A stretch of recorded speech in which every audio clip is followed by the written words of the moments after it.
Hey guys, DVSGames here, welcome to another video. Today we're going to be taking on ToA Hell Stage 2. This is the team we used last time. This is the team we're going to be using today. Still using the same runes on Tyrone, Spectra, and Jean, but as you can see we had to revamp our Veramos. He is on Violent Focus, Speed, HP, Resistance. We did max all the runes, and of course the artifacts aren't going to be maxed, because, yeah, you know, that's what I do. It's important that he goes first though, because he's got to cleanse the silence off of everybody, and right after him, Clara has to go. Would be better on Violet. I have her on Swift because this is the Clara that I use in Siege. To trap Clara, don't make fun of her speed. This is what she does. But she'll go second, she'll strip, hopefully stun some things, and then allow our Spectra, Tyrone, and Jean to follow up. Now, our Spectra can reduce attack bars, reduce attack speed, and attack power, and our Tyrone will follow up with skill 2 and go ahead and reduce everybody's attack bar down to 0, hopefully, and we'll be able to control them out with Jean going after that. So I'm just going to show you guys the runes real quick. As you can see, these have not changed. On Jean, I did go ahead and max out her runes, even the 5-star ones. Like I said, guys, they're old runes. I've had them on PvE monsters forever, but I did finally decide to go ahead and max them out because ToA Hell does require a lot of stats. So we cleanse off, we go ahead and attack first, then we go for the strip. After that, we can control attack bars, and you definitely want to take care of this Veramos first. So try to get the defense break on him early, and then Spectre can go crazy. You need Tyrone's freeze to stop the Osirians from continuously attacking you. Remember, if you use Jean's invincibility and they steal it, it makes this stage so much more difficult.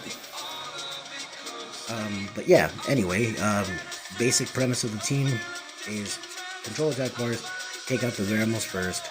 I would prefer taking out the Akamir second, just because he's got the double AoEs, which is in and of itself not the worst. You definitely want to make sure that the Osirians go down as well, but really just whoever you're able to get a defense break on early, try to focus them down while you control the rest of them. The Akamir is the easiest one to kill, that's why I say you should take him out first, just because you have double fire damage dealers here. It isn't that difficult. If you have a Giana build, that is the Dark Mystic Witch, if you have her 2-8 and 6-starred and runed up well, remember she does have to move second in this team, and with your slowest monster being at 203 on Violent, that might be a little difficult because she's got such a low base speed, but she works out very well here as well.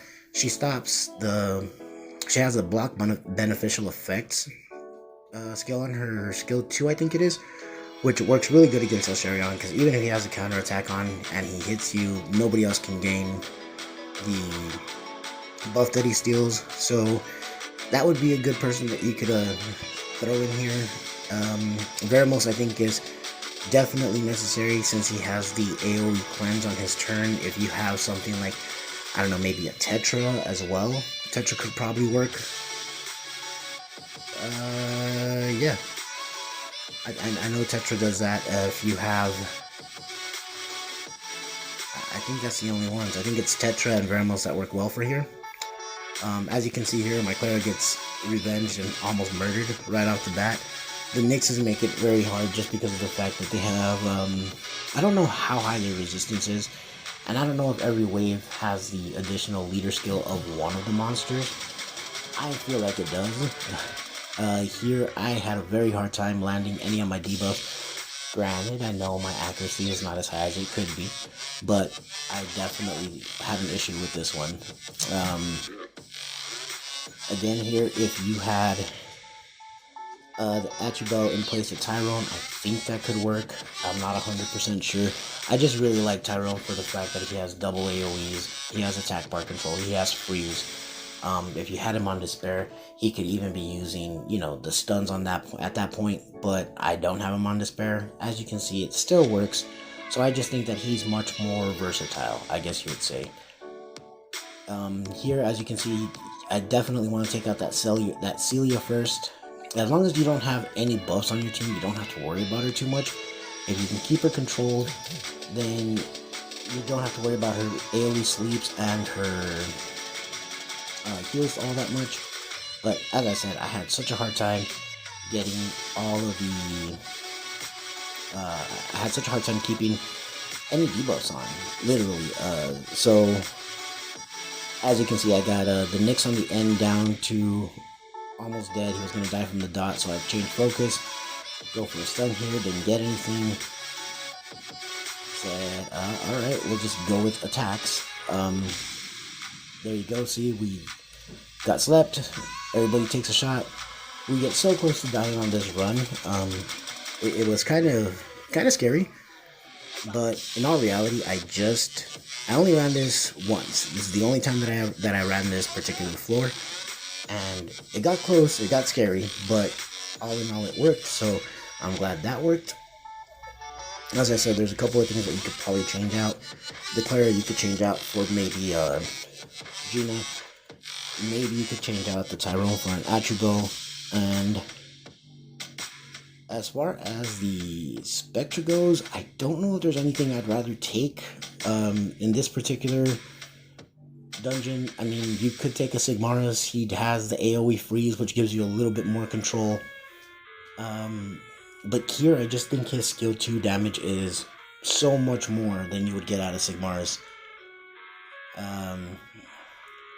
Oh yeah, just so you know, another thing I did was I put the invincibility on John once there was only the 2 Nyxes. I know he has a higher chance of landing his debuffs, and I know that Ramos will cleanse that and give her a little bit of health back, so I was kind of hoping that that would work out. I was also scared that I was going to violent proc out of it, and then it wouldn't work.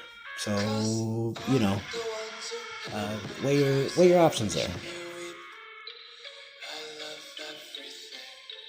As you can see, we get through this stage pretty low on life on everybody. Everybody's around 50%, but starting the next stage, we're all up. On this one, be careful that you don't AoE. So you want to go after one of the smokies first. As you can see, my AoE there didn't work. It didn't stun the Chillings. The Chillings ended up revenging and killing my Clara right off. So that was horrible. Here, that Chilling had stole Clara's immunity, so was able to avoid the freeze. From here, not a big deal. Just keep attacking, keep attacking, keep attacking. You definitely want to keep everybody stuck with the provokes on, with some kind of stun or freeze, some kind of control mechanic. The provoke works really good against Giana because then she can't put her bombs on you, which obviously if the bomb goes on you and it goes off, you're done. And since you do have a couple of monsters on Violent, that could be an issue. But once you're able to actually set up your control, all you gotta do is focus on Giana. None of the damage has to go anywhere else. All you have to do is maintain stuns on everybody else, freeze on everybody else, provoke on Giana. That is the biggest one. Also, a provoke on the Chillings isn't bad just because of the fact that it means that your Spectre won't get murdered. As long as you have provokes on them, you don't need to use your hard CC. And if you don't have a provoke on one of them, you might want to consider using the stun or using the freeze or the attack bar reduction. It definitely is a very easy fight once you get to that point. But once you've established control, it's just a matter of attacking Giana. As you can see, everything goes at her, whether it's Spectra skill 2 or Veramos skill 1. It doesn't matter, that's what you're using. You're gonna attack her. If I had the Clara here, it would be a little bit faster because I could get a defense break on her. Unfortunately, I lost her right after her first attack, and you guys saw how that went. But even if you lose her, it's not a big deal. You can still power through it. You can still work it out. It's literally as simple as this, guys. Now, also remember, my towers are maxed. You do need to have a minimum of 200 speed on your units, and you need to have a decent amount of HP, a decent amount of defense, decent amount of attack, of accuracy and resistance. ToA Hell is, in my opinion, very endgame PvE content. This is not something that you do with leftover rooms, 5-star units, don't need skill ups. No, you need skill ups on everything, at least in their important skills. you need to have minimum 5-star runes at max. I know I showed you guys 5-star units, but those are the exception. They have really good runes on them for being 5 stars. Anyway, here's the end of it. We end up taking the Mystical Scroll. We end up getting our 200 crystals. I'll see you guys in the next one when we take on Zeratu. Laters.